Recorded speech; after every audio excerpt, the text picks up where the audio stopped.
Olá, aqui é o professor Elison de Andrade e nessa videoaula falaremos sobre heurísticas e vieses cognitivos. Talvez você nunca tenha ouvido falar nesses termos, mas saiba que são muito importantes na compreensão do porquê, em diversas ocasiões, decidimos mal. Bacana frisar que toda apresentação a seguir terá como foco, obviamente, questões relacionadas a finanças pessoais. Então vamos lá? Será que somos racionais? Essa é uma discussão bastante rica em teoria econômica, mas resumida e simplificadamente, podemos dizer que o nosso cérebro não é um perfeito processador de informações. Temos limitações em fazer julgamentos precisos sobre diversos fenômenos, e isso acaba por resultar em decisões que seriam reprovadas do ponto de vista racional. E será exatamente focando nesses problemas, na busca de compreendê-los e tentar agir sobre eles, que esse e os próximos vídeos dessa etapa se propõem.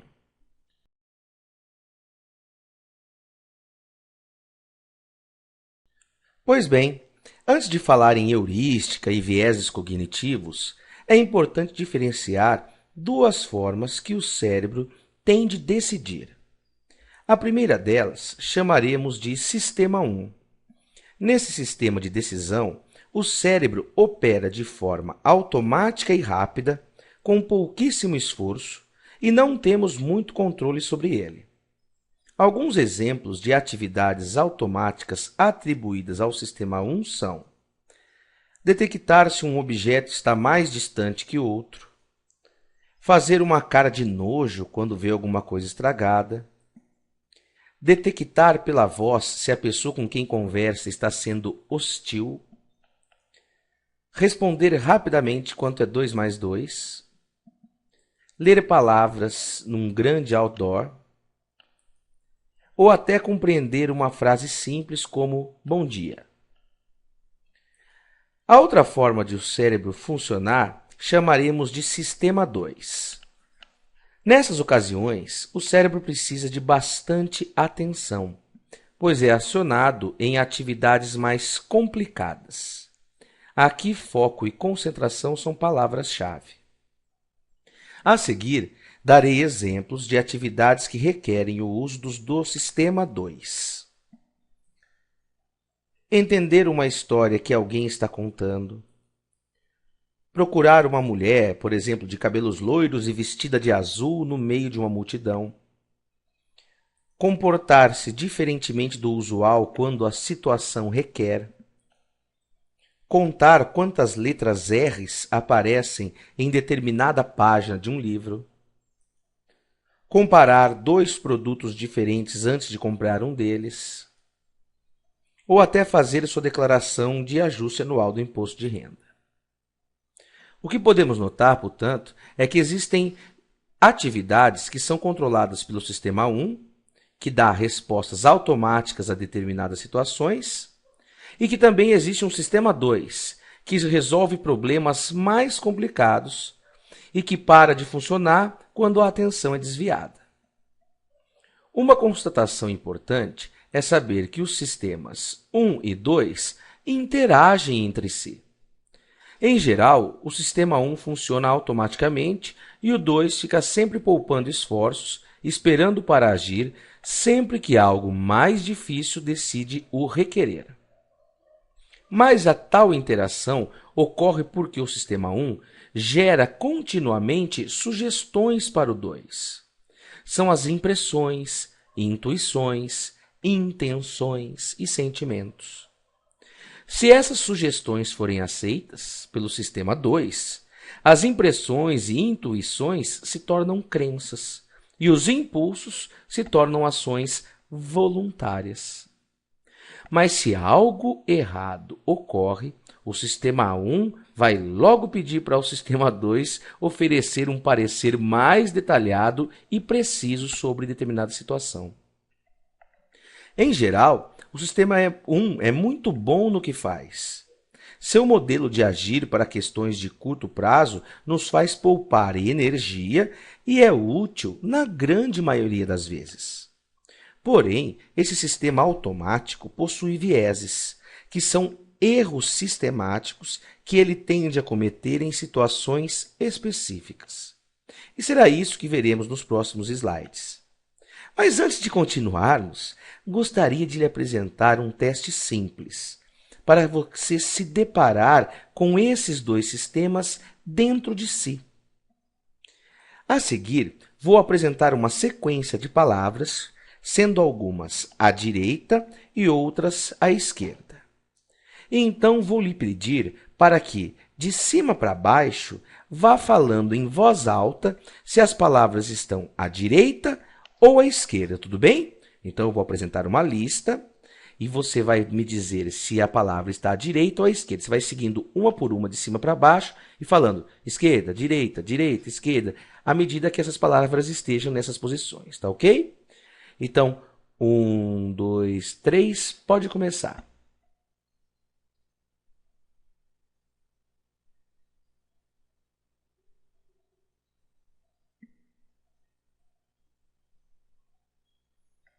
Ok? Então, como que ficou isso aí? A sequência ficaria, começando aqui com cabeça em letra maiúscula no início, ficaria esquerda, direita, esquerda, esquerda, direita, direita, esquerda, direita, esquerda, esquerda, tá ok? Fácil, fácil. Agora eu vou pedir para fazer um outro exercício com essa mesma lista. Você vai estar vendo que algumas palavras estão em letras maiúsculas e outras estão escritas em letras minúsculas. Então, eu vou pedir que você comece novamente de cima para baixo, falando se é maiúscula ou minúscula cada uma dessas palavras, tá ok? Então, pode começar.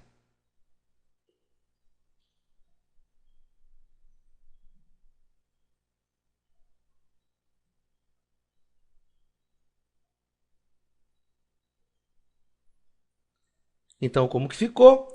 Fica, então, maiúscula, minúscula, minúscula, maiúscula, maiúscula, minúscula, maiúscula, minúscula, minúscula, maiúscula. Nada de tão difícil e também muito simples, na verdade, de ser feito.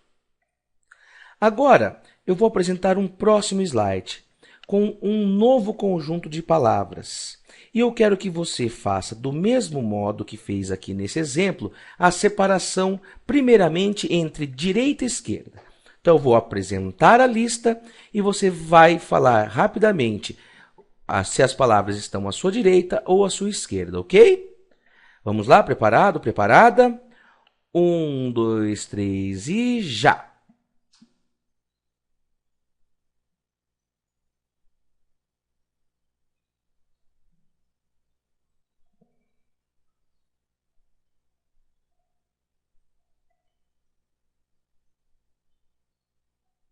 E aí? Esse já foi um pouquinho mais difícil, né? Então, agora vamos testar a próxima lista. Você também vai ter que dizer em voz alta se a próxima lista de palavras está escrita em letras minúsculas ou maiúsculas. Sempre começando aí de cima para baixo, mantendo aí o nosso esquema, tá ok? Então, vamos lá. 1, 2, 3, pode começar.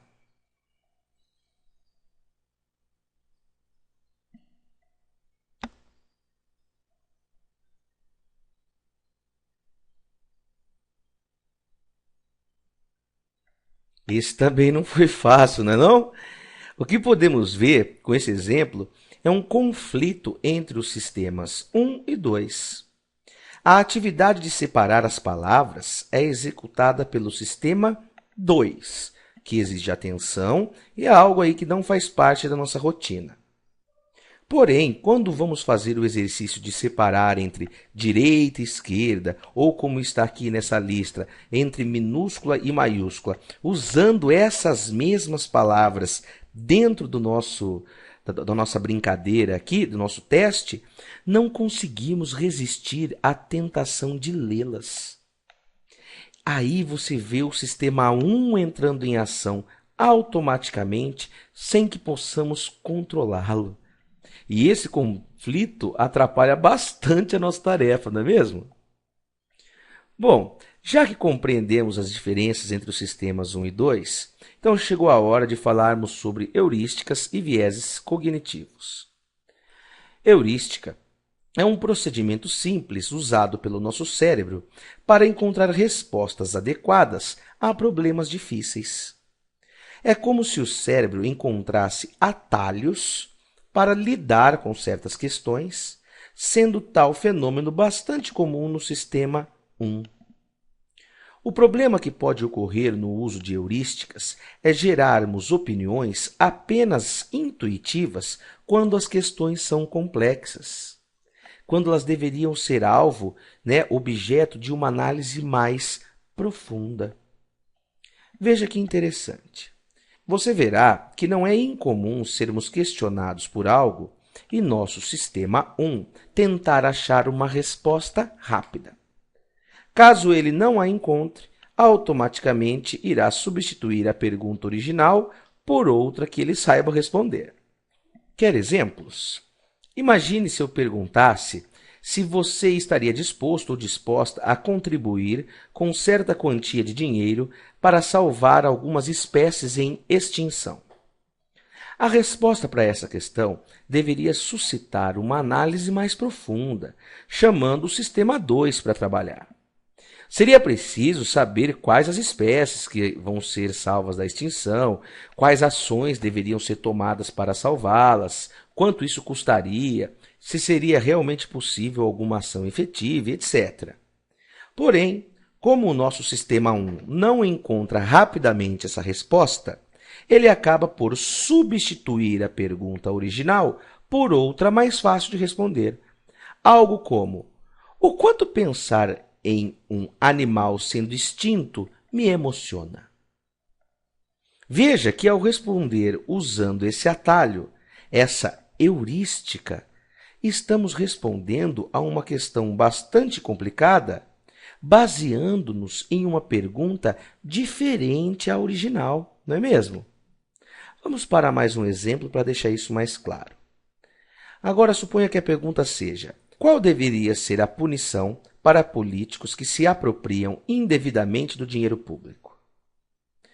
Como não conseguimos as informações necessárias sobre legislação rapidamente, para saber qual é a punição atual, como outros crimes são punidos para podermos comparar e demais possíveis subsídios para darmos aí uma opinião mais coerente, o nosso sistema 1 apela para uma heurística, como, por exemplo, quanta raiva sinto dos políticos corruptos. Veja que você vai acabar respondendo a uma pergunta com base em outra, em um atalho. Mais um exemplo agora no campo financeiro. Considere que uma pessoa decida comprar um carro e eu vá lá e pergunte a ela: qual o melhor modelo de carro para você? Suponha que essa pessoa não conheça muito sobre automóveis, logo o seu sistema 1 não consegue achar uma boa resposta rapidamente, já que precisaria comparar diversos custos e benefícios dos modelos existentes. Então, automaticamente, seu cérebro recorre ao uso de uma pergunta heurística. Algo como: com qual modelo eu teria mais status frente aos meus amigos e vizinhos? Dá para notar que, ao trocar, mesmo que involuntariamente, a pergunta do melhor modelo para o que dá mais status, a decisão pode resultar em graves consequências econômicas no campo pessoal? No cotidiano, o uso de heurísticas nos faz poupar muita energia, sendo úteis na maioria das situações. Porém, em diversas outras delas, elas nos levam a sérios erros, que denominamos vieses cognitivos. Esses vieses, bastante estudados na literatura, nada mais são do que armadilhas escondidas no nosso cérebro e geralmente não nos damos conta delas. E por que então estudar esses vieses cognitivos? Por que isso é importante? Quando usamos o sistema 1 e nos baseamos em heurísticas, ou seja, em atalhos de pensamento, tudo vai bem se a probabilidade de que a conclusão esteja correta for alta. E também se o custo de um ocasional erro for aceitável. E se esse atalho nos poupar um grande esforço. Todavia, não é recomendado basear as decisões em heurísticas quando não se tem muita familiaridade com certo assunto, quando existem muitas variáveis a serem analisadas e não há tempo para reunir um número adequado de informações, e quando o custo de se errar for muito alto. Nesses momentos, precisamos nos proteger chamando o sistema 2 para intervir. Bom, acho que nesse ponto já está claro o que significam heurísticas e vieses cognitivos. A seguir, vou lhe apresentar mais a fundo apenas 2 vieses citados na literatura que acredito serem bastante impactantes nas finanças pessoais. A ideia é que você possa compreender como podemos sistematicamente tomar decisões ruins, devido às armadilhas que estão escondidas dentro de nosso próprio cérebro. Você vai ver que ao final do vídeo também falarei brevemente de outras armadilhas, tá ok? A ancoragem é um viés cognitivo amplamente relatado na literatura e ocorre quando as pessoas consideram um valor inicial para tomar uma decisão subsequente. Como sempre, exemplos são bem-vindos. O que as pesquisas fazem para configurar a ancoragem dentro do comportamento humano é dividir, por exemplo, 2 grupos de pessoas bastante homogêneas. E para o primeiro grupo, fazem uma pergunta do tipo: Mahatma Gandhi tinha mais de 114 anos quando morreu? E, em seguida, pede para essas mesmas pessoas anotarem em um papel com quantos anos elas acham que Gandhi realmente morreu. Para um segundo grupo, pergunta-se se acreditam que Gandhi morreu com mais de 35 anos. E, novamente, pede para escreverem a idade que elas estimam que Gandhi tinha quando morreu. Se nós, seres humanos, fôssemos, digamos, racionais, a média da idade estimada de Gandhi entre os 2 grupos deveria ser muito parecida. Porém, pesquisas e mais pesquisas mostram como o valor sugerido na primeira pergunta, no caso do nosso exemplo, 114 anos para o grupo 1 e 35 anos para o grupo 2, interfere na estimativa posterior. Ou seja, o grupo 1 acaba sempre estimando uma idade muito maior do que o grupo 2 quando respondem à pergunta de quantos anos as pessoas acham que Gandhi morreu. Isso porque ancorou em 114 anos, que é um número bem maior do que 35 anos do grupo 2. Dessa forma, e sabendo que muitas vezes os consumidores se deixam levar pelo viés da ancoragem, o mercado usa e abusa desse artifício. O primeiro exemplo que eu vou dar se dá quando o consumidor não tem ideia alguma sobre o valor de determinado produto. Suponhamos que uma pessoa lhe oferece um quadro e você não tem a mínima noção de quanto ele vale. Sabendo do viés da ancoragem, o vendedor já inicia a conversa num preço bem superior ao que deseja realmente receber. E, involuntariamente, o consumidor já se ancora nesse preço para começar a negociação. Se, ao final, o vendedor der um desconto ao consumidor de, digamos, 30%, esse cara terá a sensação de ter feito um ótimo negócio, quando, na verdade, pagou até mais do que o quadro valia. Se o vendedor já desse o preço justo de início, talvez nem conseguisse concretizar a venda, concorda? Veja agora outra pesquisa que fizeram sobre ancoragem. Um supermercado fez uma promoção em que dava 10% de desconto em determinado produto alguns dias da semana. Nos outros dias, ele dava os mesmos 10% de desconto, porém limitava a compra a 12 unidades. Em quais dias você acha que o supermercado vendia mais produtos?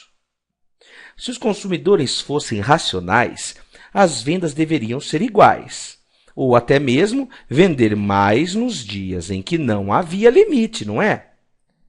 Mas o que se verificou é que o supermercado vendia o dobro quando se colocava a âncora de 12 unidades. Quando não havia limite, as pessoas não tinham a âncora e compravam de 3 a 4 produtos. Mas acabavam subindo a média de produtos comprados quando se ancoravam no número 12 previamente exposto. Parece loucura, mas o nosso cérebro constantemente cai nessas armadilhas. Para finalizar a exposição sobre esse viés, falemos um pouco sobre mercado de ações.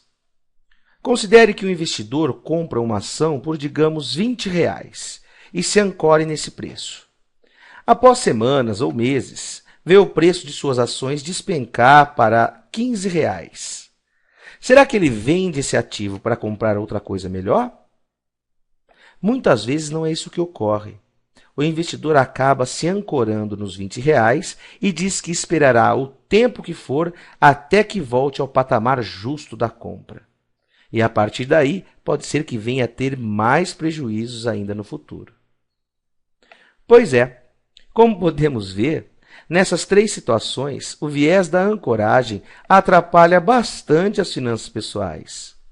Em todos os 3 casos, o sistema 2 deveria ser chamado para fazer uma análise mais rigorosa. Ao comprar um quadro, se não sabe o preço, que tal pesquisar obras similares e consultar outros especialistas? No caso do supermercado, não seria mais interessante que, mesmo vendo o número 12, pensássemos: mas quanto realmente eu preciso comprar desse produto? Quantas unidades? E na situação das ações, eu indicaria a esse investidor que analisasse o cenário econômico e visse se a queda foi um movimento normal de mercado ou se a empresa se encontra realmente em uma fase de declínio. Outro viés bastante comum é aquele que advém da heurística da disponibilidade. Isso quer dizer que, com frequência, pessoas avaliam a probabilidade de um evento acontecer com base apenas na disponibilidade de eventos da sua memória. Se, por exemplo, você vai viajar de avião, pode considerar essa viagem algo seguro. Mas essa sua crença pode mudar rapidamente se souber que um avião acabara de cair em algum lugar do mundo.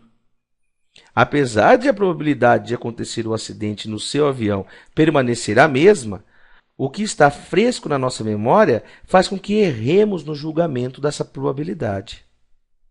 Em finanças pessoais, o viés ligado à heurística da disponibilidade pode ocorrer em diversas situações.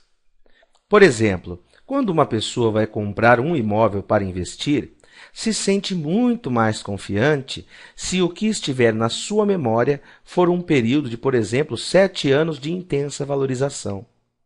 Aí ela acha, imóvel sempre valoriza. Mesmo que os dados passados deixarem de ser verdades, acaba decidindo investir com base no que está disponível em sua mente. Pense também na decisão de abrir um próprio negócio. A princípio, essa decisão deveria ser embasada num critério bastante técnico e com base em regras bastante conhecidas na literatura. Porém, se um parente, por exemplo, acabou de fechar um negócio próprio, mesmo que seja em outro ramo e por outras situações específicas, essa informação prontamente disponível no nosso cérebro pode afetar negativamente a decisão, não é mesmo? E quando vamos comprar um carro? Suponha que já saiba o valor máximo que pretende pagar e agora está analisando diversas marcas para ver o melhor custo-benefício. Porém, recentemente, um amigo seu teve problemas com seu carro, que é de determinada marca, e você decide excluir a possibilidade de comprar essa marca que o amigo teve o problema. Você considera racional usar de apenas um exemplo para excluir a possibilidade que até poderia ser a melhor para você? Veja que atalho perigoso e que poderá fazer ele não tomar a melhor decisão. Não estou aqui falando para não pesquisar com seus amigos sobre qual carro comprar. O que eu estou dizendo é que pegar apenas um exemplo de um problema, por exemplo, de um carro, não pode ser o fator preponderante para você extrapolar a probabilidade daquele carro ser ruim. A pesquisa tem que ser um pouco mais ampla, tá ok? Por fim, gostaria de falar de um pouco mais de outras armadilhas ocultas em nosso cérebro que também podem afetar nossas decisões financeiras. A primeira delas é o status quo. Muitas pessoas tendem a escolher alternativas que as façam permanecer no estado atual, o chamado aí status quo. São relutantes a mudanças e frequentemente postergam suas ações. Como consequência, nunca agem e pouco fazem para gerar mudanças. Tal viés mostra-se como uma proteção contra os próprios atos, evitando cometer erros em uma situação que está, sob certa ótica, tranquila. Quer um exemplo financeiro? Suponha que os filhos herdem o imóvel de seus pais e, mesmo sendo uma boa oportunidade vendê-lo para pagar as dívidas e juros altos que eles possuem, eles não o fazem. Contentam-se em dividir o baixo aluguel recebido, adiando qualquer tomada de decisão devido ao medo de realizar um mau negócio. Outra armadilha cognitiva são os custos irrecuperáveis. Essa armadilha se expressa quando a decisão é tomada de forma a justificar uma escolha passada, mesmo que os argumentos anteriores não se mostrem mais válidos. Para uma boa escolha, não importa se determinada decisão passada consumiu tempo ou dinheiro, pois são irrecuperáveis. E por essa característica, esses custos devem ser considerados irrelevantes, pois influenciarão negativamente no processo de tomada de decisão. Vamos para um exemplo? Um jovem inicia uma faculdade e a faz durante 2 anos. Ao ter a certeza que a carreira não é aquela que realmente deseja, os pais aconselham esse jovem a terminar o curso para não perder os 2 anos que já foram concluídos e pagos. O que se verifica nesse caso é que o erro do passado está sendo usado como principal parâmetro para tomar a decisão atual. O que de fato ocorrerá é que esse jovem perderá um bom tempo estudando algo que não gosta, além de mais 2 anos de despesas com um curso que provavelmente não será levado adiante em termos profissionais.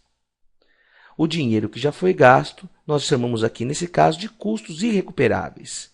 Ele não poderá ser usado como parâmetro para decidir mais à frente. Tá ok? Uma terceira armadilha atende pelo nome de confirmação da evidência. Ela ocorre quando são consideradas apenas informações que reafirmem a decisão que está querendo tomar. As informações que colhemos e como as interpretamos acabam sendo tendenciosas e levando a erros de julgamento. Vamos para um exemplo? Ao decidir se vai ou não comprar um carro 0 km. Se você tem uma tendência a comprá-lo, apenas aceitará conselhos das pessoas que venham a favor da ideia da aquisição. E nós estaremos sempre dispostos a ignorar opiniões contrárias, como daqueles que afirmam ser esse gasto com o carro 0 km excessivo para o orçamento da família naquele momento. Por fim, gostaria de citar a última armadilha da confiança excessiva. Apesar de, em geral, não sermos tão bons, nós não somos muito bons em fazer estimativas ou previsões, tendemos a ser muito confiantes em nossa precisão. Isso pode levar a erros de julgamento e, consequentemente, a más decisões. Vamos para um exemplo? Uma pessoa, após ler aí 2, 3 livros sobre o mercado de capitais, começa a investir em ações com excessiva confiança de ganhos extraordinários. O que acontece na maioria das vezes? Essas pessoas entram nesse mercado, perdem um bom dinheiro e nunca mais investem em ações pelo resto da vida. Tá? Isso porque, geralmente, nós temos um excesso de confiança nas nossas previsões, nas nossas atitudes. Tá ok? Bom, vamos ficando por aqui e nos próximos vídeos ainda dessa etapa, em que estamos estudando por que decidimos mal, por que erramos tanto ao decidir, você verá ainda mais problemas para ficar atento e diminuir suas chances de erro, tá ok? Até mais e boa sorte em suas finanças e vida pessoal.